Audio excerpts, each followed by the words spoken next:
Iya, terima kasih. Salam sejahtera ya Ibu Engka.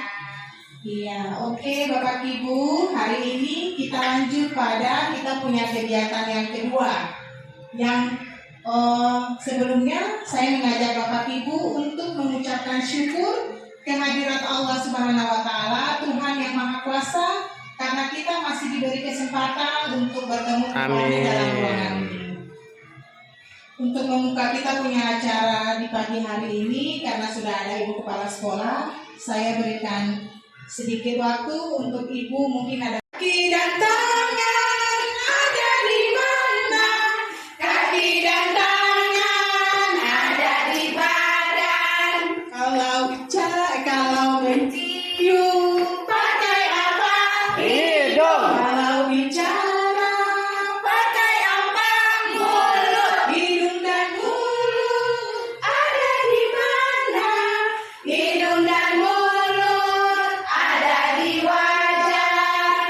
Kalau melihat pakai apa? Mata. Kalau mendengar pakai apa? Telinga. Dan telinga ada di mana? Mata dan telinga ada di kepala. Iya, tepuk tangan untuk kita semua. Satu yang saya punya yaitu matikan handphone.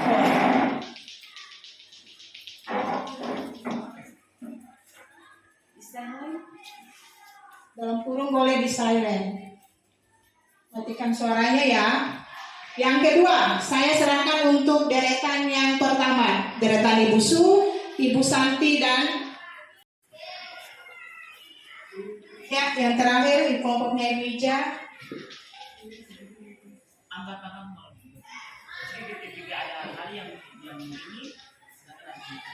Angkat tangan untuk berbicara. Acungkan. Acungkan tangan.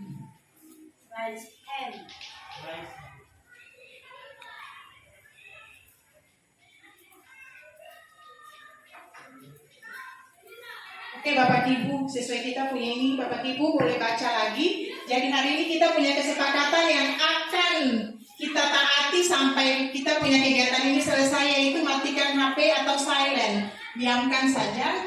Terus yang kedua ada menghargai orang lain, kata menghargai ini banyak. Lalu yang ketiga tidak meninggalkan ruangan kecuali izin ke toilet. Yang keempat acungkan tangan saat berbicara. Bapak Ibu setuju atau ada perlu penambahan lagi? Setuju Bapak Ibu? Setuju. Kalau setuju berarti ini yang akan lebih selama proses kegiatan kita hari ini sampai selesai. Ya, sebelum kita masuk untuk pemaparan materi di sini, Ibu In mintakan Ibu Su boleh pimpin kita untuk explaining lagu yang kemarin. Aku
Ya, teman-teman, harapannya dari lagu tadi ya, semoga kita merefleksikan kembali semasa refleksi tahun-tahun kemarin. Kita refleksi 6 bulan yang baru berlalu ini, apakah saat proses pembelajaran sampai pada proses penilaian sudah sesuai atau belum? Seperti tadi, Beta kembalikan dengan karakteristik kelas saya. yes. Ya. Kemudian terkait dengan apa yang disampaikan memang betul Bapak Ibu, hebat semua. Cuma sekali lagi tiap-tiap kelas itu punya kondisi dan karakter yang berbeda. Yang tadi Beta bilang, kalau kelas kecil kadang-kadang kau merangsang dong untuk ucap satu kata saja, guru harus bersusah payah memberikan rangsangan. Ya, jadi benar-benar dari tahapan yang sederhana sampai ke balik emosi itu. Boleh untuk ibu-ibu guru yang ada di kelas 1 mungkin mengalami itu. Kedua yaitu bagaimana memenuhi kebutuhan belajar murid melalui pembelajaran diferensiasi. Tadi untuk sesi pertama kita sudah lihat untuk materi asesmen. Asesmen diagnosis ya, ini dia di bagian sini ya. Bagian B, sekarang kita masuk untuk bagian C-nya, pembelajaran berdiferensiasi. Ya. Ibu ini saya paparkan materi ya, cuma lari-lari aja. Karena ini materi sudah pernah dikasih. Ya. Yang tadi untuk asesmen diagnostik untuk non-kognitif berarti dia mengarah ke minat bakat murid, profil atau gaya belajar murid. Sementara untuk asesmen diagnostik kognitif itu untuk kesiapan belajar murid.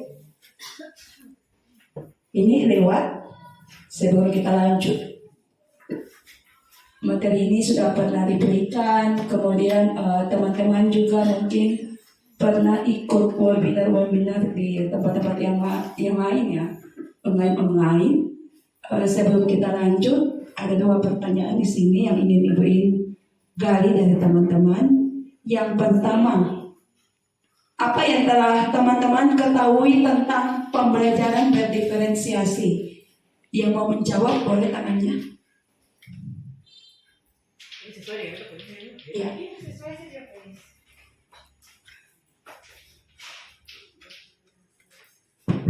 Ya, terima kasih Bu Iin. Dari apa saya dapat menyimpulkan bahwa sesuai dengan kata kuncinya adalah diferensiasi. Jadi di kata diferensiasi itu dia merupakan kata yang diambil bahasa Inggris. Tapi diferensiasi itu yang artinya berbeda. Jadi dari saya bisa simpulkan bahwa pembelajaran diferensiasi ini adalah pembelajaran yang berbeda dengan LPP yang sebelumnya, di mana sebelum siswa itu sebelum proses pembelajaran itu kita mulai kita harus melakukan asesmen baik itu diagnosis maupun non kognitif dan kognitif. Dari situ kita dapat ketahui bahwa ternyata siswa yang kita hadapi itu berbeda, different. Jadi kemudian dari perbedaan itu kita masukkan dalam sebuah LPP untuk menjawab ketercapaian sesuai dengan perbedaan yang tadi melalui asesmen tadi itu. Oke, terima kasih Bapak Is. Perbedaan berbeda. Dari asesmen berbeda berarti kita akan merancang RPP. Ada yang lain? Ada yang lain dari sini? Kalau menurut Beta, pembelajaran berdiferensiasi itu adalah pembelajaran yang berpusat pada kebutuhan siswa.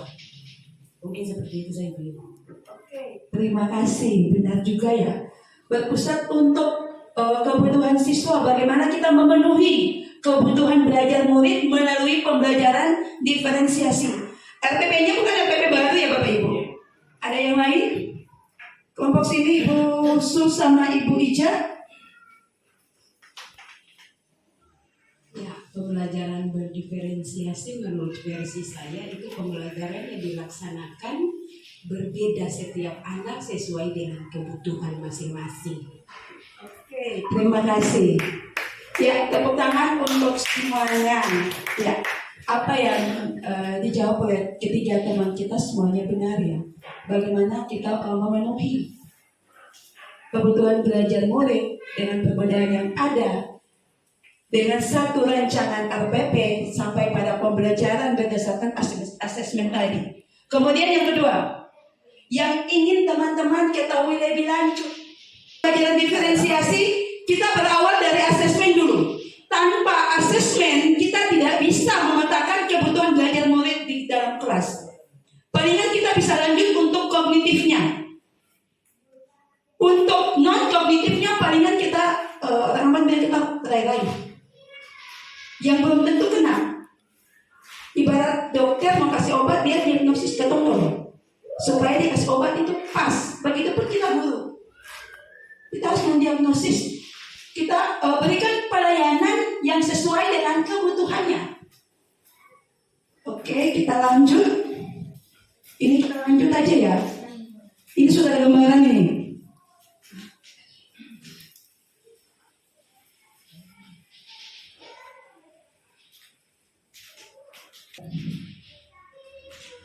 Bagaimana kondisi murid-murid Bapak Ibu saat belajar?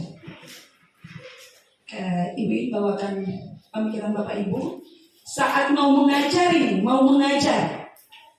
Pada saat itu kondisi murid-murid pada saat belajar itu mereka bagaimana?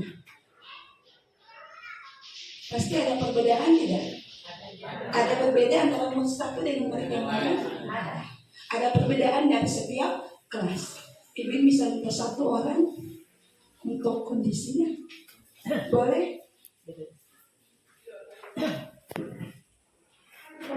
Ya Ibu, kalau di kelas 4 itu beda, kamu kan itu beragam.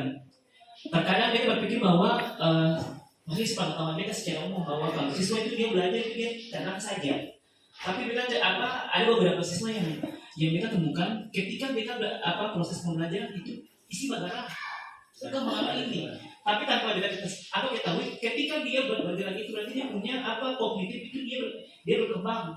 Lalu mereka marah karena mereka berpikir bahwa pembelajaran itu dia bisa berlangsung ketika anak itu dia tenang, tidak bergerak kiri kanan. Tapi mereka salah. Ternyata pada saat mereka cari tahu lebih lanjut, mereka tanya dia punya orang tua, ternyata orang tuanya bilang bahwa anaknya hiperaktif. Kalau anak hiperaktif itu kalau datang marah, maka dia punya perkembangan kognitif itu dia sering berjalan. Makanya itu kita mulai belajar. Ketika dia mulai bergerak, memang awalnya sulit, tapi perlahan kita belajar. Oh ternyata bahwa kita sebagai guru kita harus tahu bahwa ternyata anak-anak gaya belajar atau stylenya itu berbeda-beda. Itu saja yang kita. Ya. Jadi untuk proses kondisi murid itu saat belajar rata-rata untuk kelas 4 atau ada sebagian yang tenang, ada sebagian yang hiperaktif. Kinestetisnya jalan dia gerak ya. Kebanyakan dia kalau tidak bergerak dia tidak jalan. Oke. Sebelum Ibu lanjut ada yang lain? Silakan Ibu Ija. Mungkin untuk kelas 2 itu seperti yang tadi disampaikan oleh Bapak Is, ada juga kita di kelas 2 itu ada anak yang seperti itu tetapi dia konsentrasi, tapi ada juga di saat kita memberikan pembelajaran atau materi dia juga senang menggambar.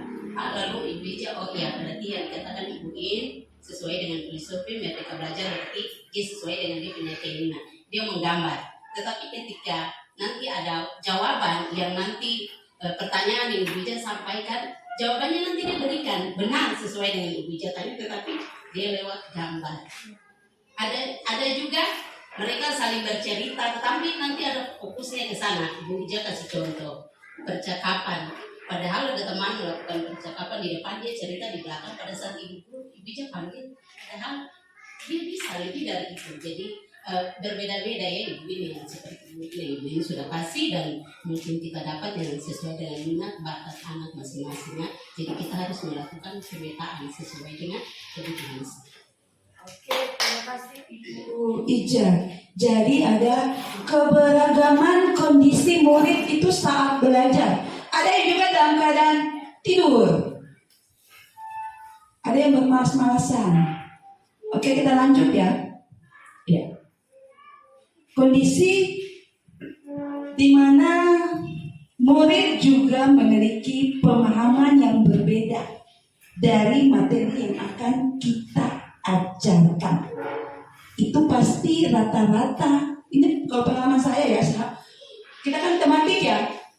Guru SD kita semua mapel. Pasti setiap muatan kondisi murid untuk kondisi belajar murid awal itu pemahaman mereka itu berbeda terhadap materi yang kita ajarkan tadi. Ini bermuara untuk kognitifnya.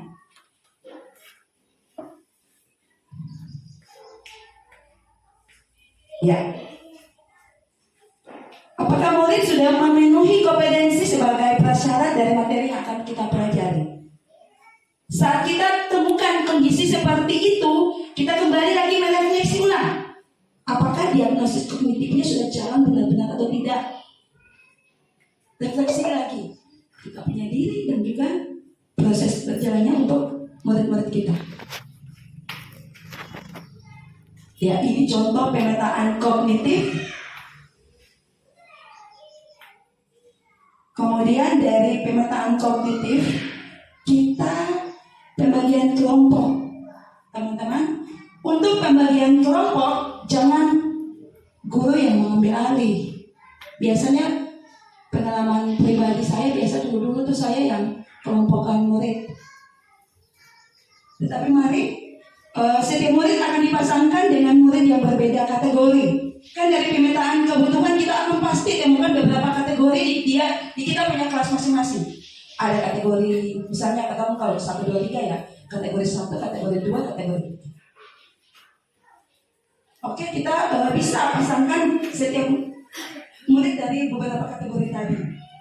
Kategorikan untuk per kategori, agar nanti untuk proses pembelajaran, untuk bagian proses melaksanakan menyelesaikan LKPD-nya itu kita bisa agak mudah karena kita bukan sebenarnya.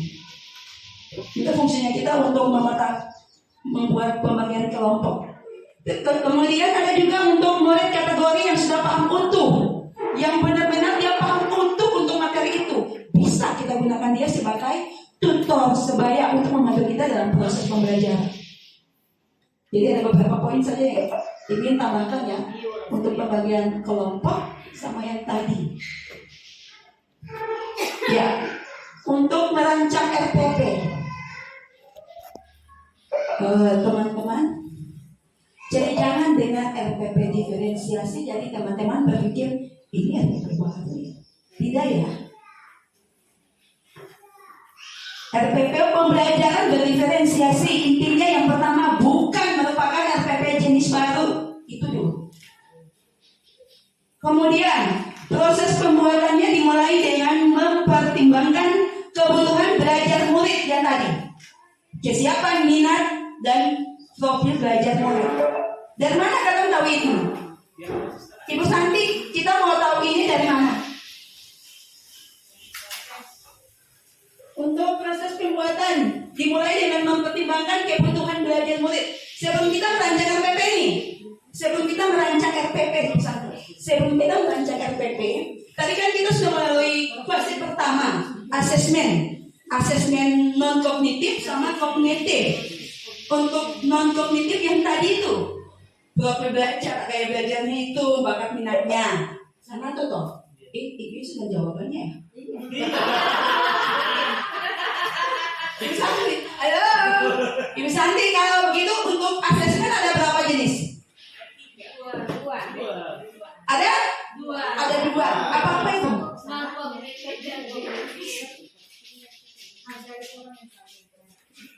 Ada berapa sayang? Dua. Apa sayang?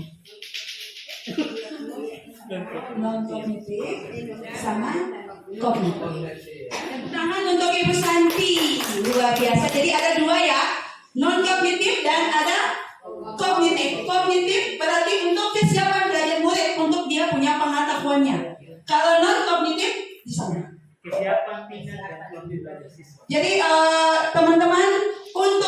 kita mau proses pembuatan tiga ini harus kita tahu dulu supaya kita bisa petakan, kita bisa merancang RPP-nya sampai pada praktik pembelajarannya agar berdampak pada murid-murid kita. Oke, kemudian yang berikut, terdeskripsi dengan jelas dalam skenario RPP. Bagaimana cara memenuhi kebutuhan belajar murid kita. Kita mau diferensiasinya nyaman, mau konten kah, mau proses kah, ataukah mau produk.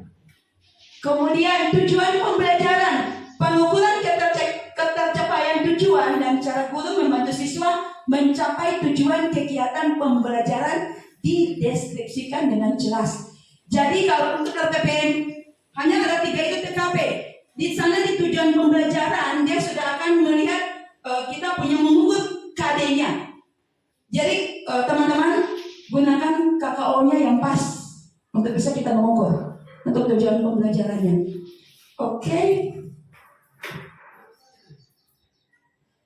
Ini contoh RPP ya. Ya. Kita langsung masuk untuk merancang RPP. Jadi sebentar.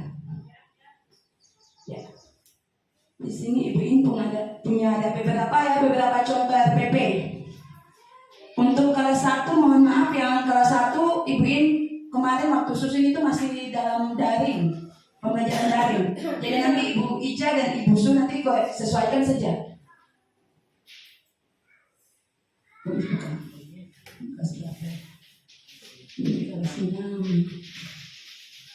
Ini. Jadi untuk teman-teman perhatikan, untuk RPP-nya nanti kita bikin TKP aja ya Ibu Lara, tapi nanti tambahkan KD-nya di atas. Seperti yang ini ya. Ini dia. KD-nya tambahkan di bagian atas. Supaya bisa mengukur. Karena kita tidak pakai indikator lagi. Ya.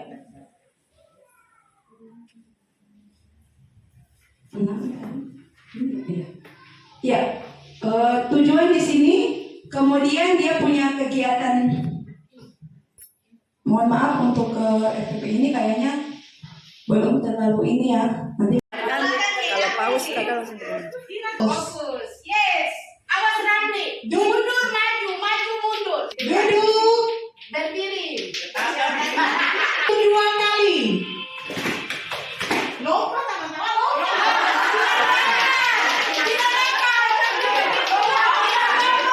Lompat. Namanya salah. Mundur 2 kali. Maju 1 kali, mundur 1 kali.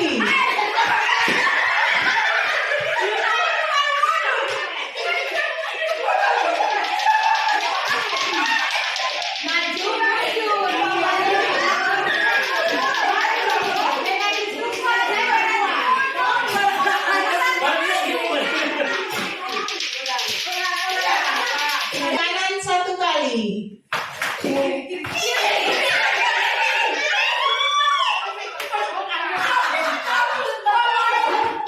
Kiri 2 kali, mundur 1 kali.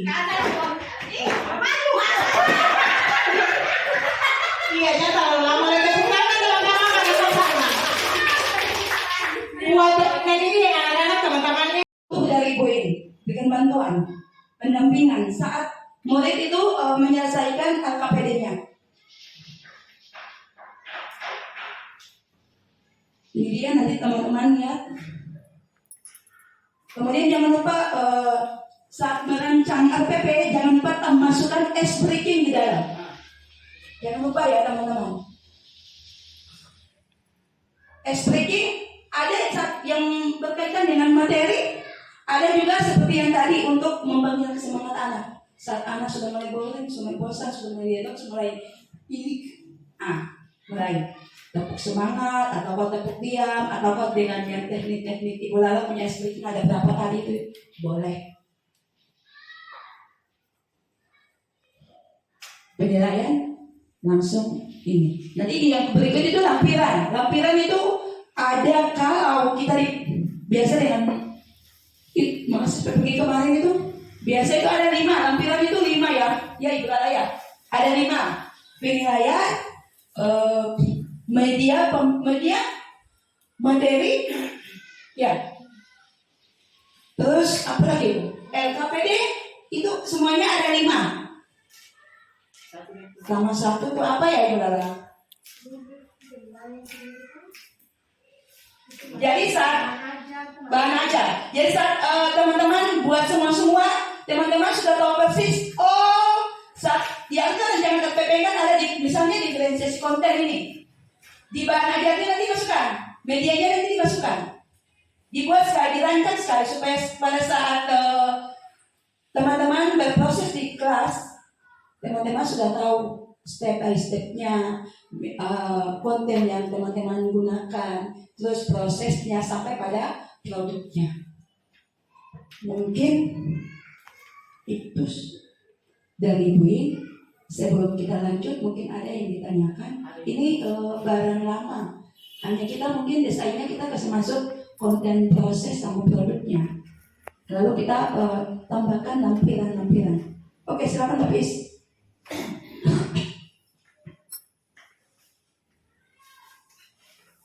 Ya, terima kasih Bu Iin.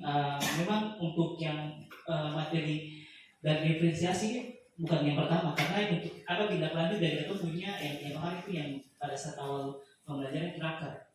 Jadi kita di kelas 4 itu sudah bikin nih Bu. Nah, itu bikin. Yang menarik di situ adalah kita lihat contoh RPP yang apa yang Bu Iin dia buat. Setiap kali buat ada itu pasti ada dia punya teknik stop. Yang ada yang bilang ice breaking, ada yang bilang juga mindfulness. Pertanyaan mereka adalah untuk teknik stop mindfulness itu apakah itu cuma ada di awal saja atau di akhir bagian terakhir? Karena di sini kita coba buat, tapi kita pasangkan teknik itu pada saat pembukaan, kemudian di akhir kegiatan inti sebelum masuk di penutup. Nah, jadi kita di situ pasang ada mindfulness, kemudian ice breaking. Yang kita tanyakan di sini adalah apakah dalam setiap pembuatan EPP dan diferensiasi itu harus masukkan teknik stop, entah itu mindfulness maupun ice breaking. Itu saja. Oke, terima kasih. Sebelum saya lanjut, di belakang mungkin ada mau menjawab. Jadi yang teknik stop itu, yang entah itu mindfulness, kemudian ice breaking. Teknik stop itu Bapak Reis bisa masukkan pada yang paling utama tuh pembukaan. Tapi tidak menutup kemungkinan. Bisa di kegiatan inti, bisa juga di penutup. Tapi paling bagus itu Bapak bawakan di pembukaan. Karena siswa masuk ini dengan segala yang dia bawa dari luar. Entah itu baik ataupun buruk. Nah, kita bawa dia perasaan dulu, hati supaya dia siap. Nanti dia minta. Oke, terima kasih. Pertanyaan. Iya, TKP-nya saja. Jadi sebenarnya sih TKP tujuannya sih apa soalnya dari KD lagi. Itu tujuan adalah perluasan dari KD atau jabatan KD menjadi tujuan. Jadi kalau Bapak maksudnya adalah supaya satu seragam, keseragaman. Untuk pertanyaannya, terima kasih untuk keberadaan. Ya, memang Ibu sengaja memang Ibu pasang adanya di atas. Sengaja, ternyata memang ada. Supaya kenapa? Karena banyak yang bersebaran di internet sana, ada banyak banyak sekali. Ada beragam. Jadi mari kita akan berbeda di sini. Tetapi mari kita seragamkan untuk mau kita pakai TKP-nya saja ataukah masukkan KD-nya lagi Ibu. Kalau menurut kita bagusnya tadi juga supaya nanti terarah kayak dia punya masuk ke jalan-jalan kayak dia tergambar begitu. Kalau pakai KD.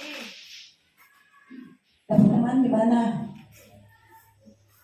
Begini sesuai yang tadi sudah dijelaskan oleh Ibu Bala bahwa Tapi karena memang penilaiannya harus runtut dari atas, memang harus tergambar KD supaya agar bisa dilihat. Tapi kalau sesuai permen KD itu tidak boleh ada lagi. Itu kalau sesuai permen karena sudah diperkecil. Jadi diperkecil menjadi RPP 1 lembar itu. Jadi pakai dulu. Nanti kalau pengawas datang berarti nanti baru Oke, dijelaskan lagi. mungkin saran saya saja Ibu ya, saran. Ya, saran aja. Jadi untuk latihan hari ini masukkan KD. Saran saya saja, masukkan KD. Sementara nanti untuk administrasi, teman-teman tetap TKP, tetapi teman-teman punya pemetaan KD-nya itu harus ada. Lampirkan pemetaan KD. RTP-nya silakan TKP, lalu dengan 5 lampirannya tadi. Lalu teman-teman punya pemetaan KD, karena katong masih di K13. Nanti di MA-nya baru kita ulang lagi. Modul itu sing ada. Modul memang tidak ada itu. Tetapi mari kita terbiasa dengan hal-hal yang kayak begitu, supaya kita masuk ke kumennya kita tidak repot lagi. Kita sudah tahu persis karena rohnya diferensiasinya kita sudah tahu. Berarti KD tinggal hari ini digunakan KD setelah Iya. dibuat pemetaan. Tapi karena memang penilaiannya harus runtut dari atas. Ya, sebelumnya kita minta perhatian dan Bapak Ibu juga mohon maaf jika ada maksudnya sedikit kesalahan yang terkait dengan pembuatan RPP dan diferensiasi.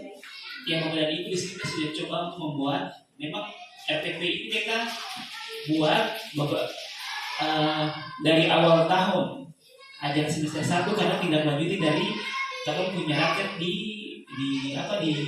Tuleku. Jadi ya sesuai dengan tadi komentar pemerintah tadi kita maksudnya lebih contoh ke visual. Nah, kalau punya di situ sini kita sudah sampaikan ini rencana pembelajaran dan diferensiasi. Mohon maaf kita sih tulis itu dan diferensiasi. Ya. Kemudian ada yang pertama ada saban pendidikan dari 15 Ampol kelas 4 semester 1 tema 1 indahnya kebersamaan subtema 1 keberagaman budaya bangsaku pembelajaran keempat alokasi waktu kita kasih misalnya 3 kali 35 menit. Kemudian sesuai yang tadi apa yang disampaikan oleh Ibu kita khusus sebagai untuk pembelajaran kita harus tahu dia punya tadi. Di sini kita tahu karena untuk pembelajaran 4 itu sesuai dengan dia punya di buku siswa dia punya pemaparan tadi di situ ada bahasa Indonesia dan PPKN.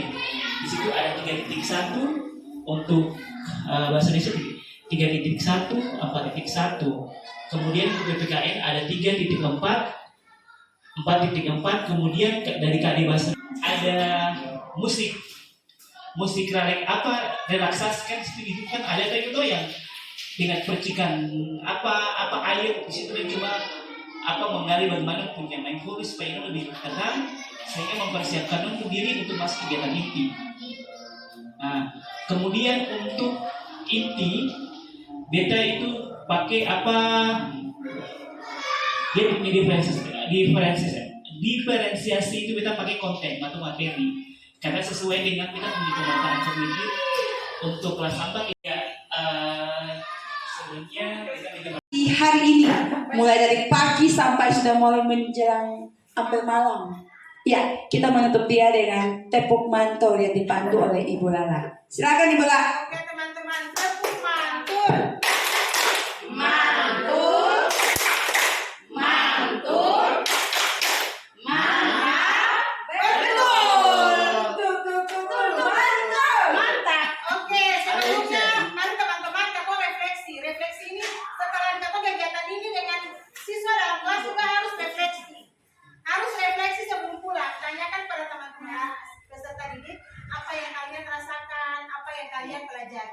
Oke, mulai dari Bisa. Apa refleksi Iya, yang ditanyakan hari ini senang atau tidak? Ya, teman-teman. Apa di terakhir kita merefleksi pembelajaran kita mulai dari pagi sampai sore ini. Apa yang teman-teman rasakan? Silakan. Ya, terima kasih dari pembelajaran kita dari pagi sampai sore sudah banyak materi yang kita dapatkan. Saya sangat senang, saya sangat bersyukur karena kita mendapatkan pembelajaran yang sangat banyak untuk perubahan kita ke depan untuk lebih baik. Terima kasih. Sama-sama Ibu Sam. Ya. Ya, terima kasih Ibu In yang sudah memberikan materi dari pagi sampai sore ini.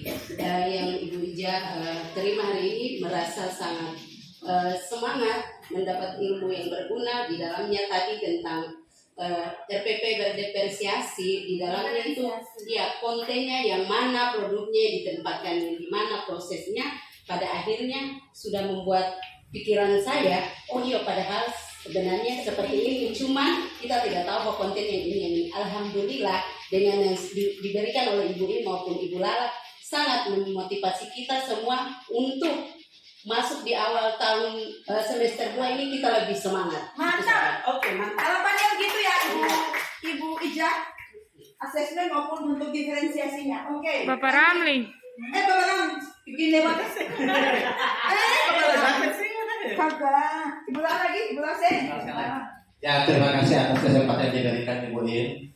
Alhamdulillah mulai dari pagi sampai sore ini apa yang Ibu In dan Ibu Lala sampaikan kepada kaum semua, insya Allah akan menjadi satu bahan renungan dan juga pembelajaran untuk masa depan kita, untuk besok-besok ada perubahan dalam berkumpul diri masing-masing, insya Allah, dan kita akan tetap semangat.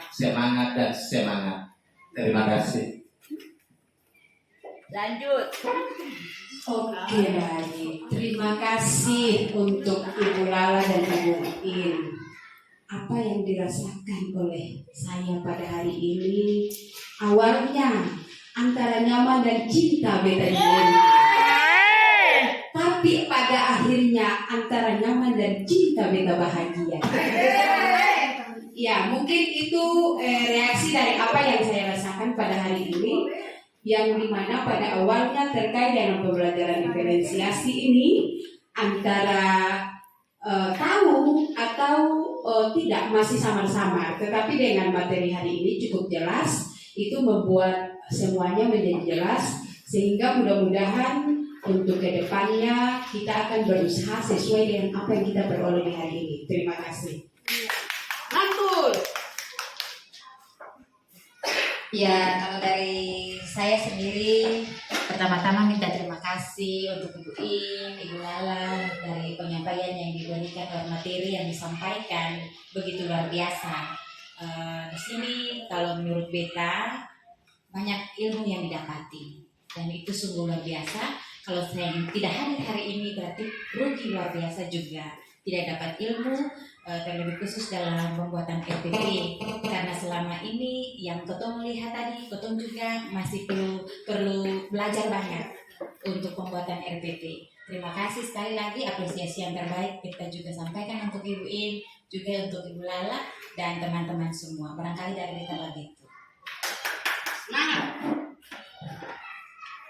Ya, terima kasih untuk Ibu In dan Ibu Lala yang sudah memberikan materi dari pagi sampai sore hari ini, yang mana secara jujur saja kita sudah tahu bahwa RPP diferensiasi itu seperti apa. Memangnya awalnya kan samar-samar, tapi hari ini dengan materi yang diberikan tadi kita sudah mulai yang awalnya samar-samar sekarang sudah mulai terang sedikit tentang RPP berdiferensiasi seperti apa, mulai dari pemetaan sampai dengan pembuatan dan penyusunan konten, produk dan proses. Alhamdulillah sudah ada di benak saya. Insya Allah ke depannya saya akan buat seperti itu dan tetap semangat untuk bekerja.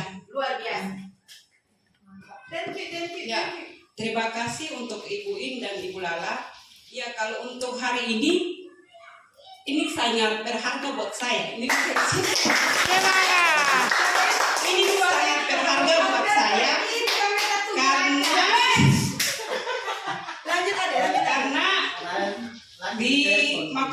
karena kalau untuk saya memang masih awal untuk RPP untuk saya, karena saya juga belum pernah buat RPP untuk kayak diferensiasi nih buat saya. Ya.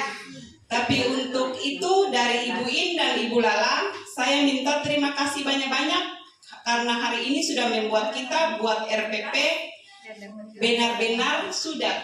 Kalau sudah dibuat begini, alhamdulillah kita akan kerja sesuai dengan Ibu In dan Ibu Lala punya arahan. Luar biasa. Cepat. Superman. Wus. Iya, assalamualaikum warahmatullahi wabarakatuh dan selamat sore. Ya, sebelum kita menyampaikan kita punya apa yang mau kita sampaikan hari ini. Kita mengajak kamu semua untuk memberikan apresiasi yang luar biasa untuk pemateri Ibu In. Karena apa? Karena hari ini kamu bisa strong atau bisa semangat karena pematerinya semangat. Kalau pematerinya dia mengantuk, ujung-ujung kamu dia mengantuk. Makanya sekali lagi kita utama untuk Ibu In. Ya, alhamdulillah hari ini kita dapat pengalaman yang paling berharga. Karena selama ini kalau berbicara tentang RPP dan diferensiasi itu hal yang sulit. Kita berpikir hal yang sulit yang mohon maaf, sedangkan guru penggerak saya setengah mati, apalagi ketemu yang guru penggerak. Ternyata setelah Ibu In kasih untuk sampai ke tahap itu, maka ketemu harus ada beberapa langkah-langkah yang ketemu harus buat. Yang pertama ketemu harus adakan asesmen. Dari asesmen itu ketemu bisa buat RPP berdiferensiasi. Jadi harapan kita adalah mudah-mudahan ini adalah langkah awal. Ini langkah awal untuk ketemu SD 12 menuju sekolah yang betul-betul sekolah yang unggul. Karena apa? Ketemu harus berbangga hati. Karena apa? Di sini ketemu punya guru penggerak itu ada 4. 2 sudah statusnya jelas, yang ada mudah-mudahan sehingga ada status C lagi. Tapi guru penggerak ke arah sana. Istrinya sudah cerah. Kemudian 2 juga masih ada C, tapi mau ke arah ke sana lagi. Jadi harapannya mungkin dengan adanya guru-guru penggerak bukan hanya guru-guru penggerak saja, tapi datang guru-guru yang belum, atau bisa dapat pengalaman-pengalaman, ilmu-ilmu yang bermanfaat. Ketika orang tanya Katung tentang Merdeka Belajar, CGP, Katung tahu. Karena apa? Karena Katung di dalam juga diperkuat oleh guru-guru penggerak. Itu saja yang kita sampaikan. Sekali lagi Katung berikan apresiasi untuk pemateri hari ini. Luar biasa. Mantul.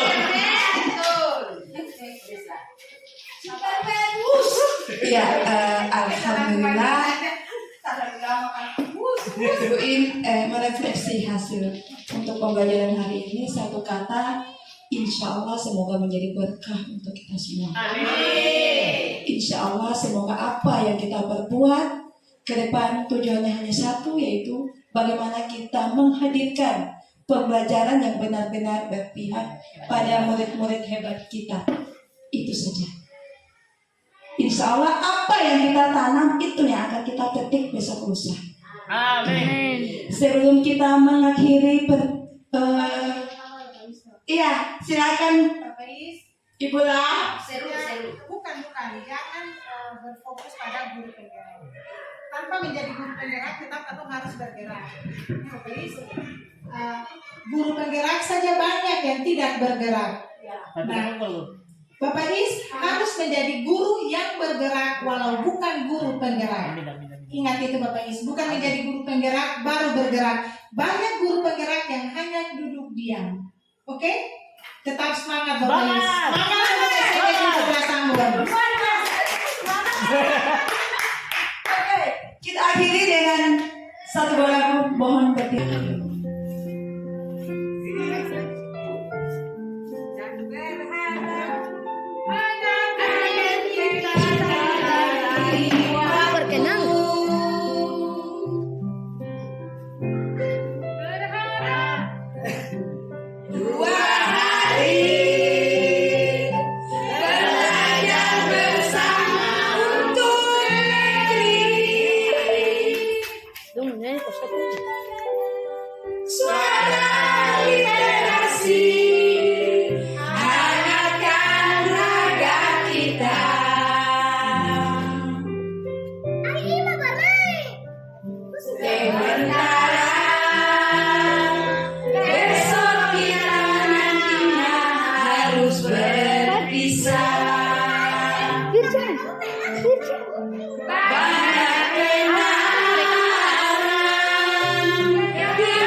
Ku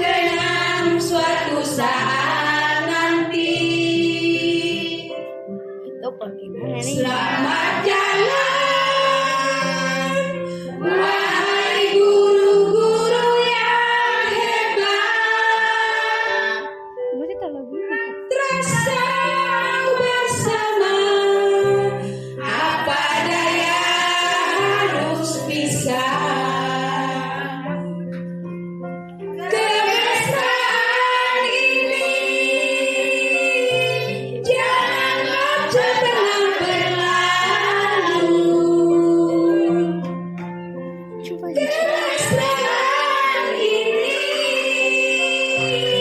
ingin ku kenang selalu. Aku bertekad menjadi guru merdeka. Aku bertekad memerdekakan siswa-siswi.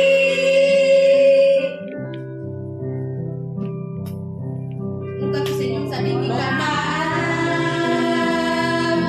Jika selama ini ada salah kami, mohon maaf. Jika selama ini ada hilaf kami, aku berdoa semoga kawan selamat sampai di rumah, ketemu keluarga. Janganlah cepat berlalu. Kemesraan ini ingin ku kenang selalu. Bapak Ibu telah menyampaikan apa yang Bapak Ibu rasakan dengan mengikuti kegiatan pada hari ini. Terima kasih untuk kehadiran Bapak Ibu. Tetapi sebelum kita tutup dengan doa yang akan dibawakan oleh guru agama, mungkin 1-2 kata terakhir dari Ibu Kepala Sekolah terkait kita punya kegiatan terakhir pada hari ini. Kepada Ibu disilakan Ibu.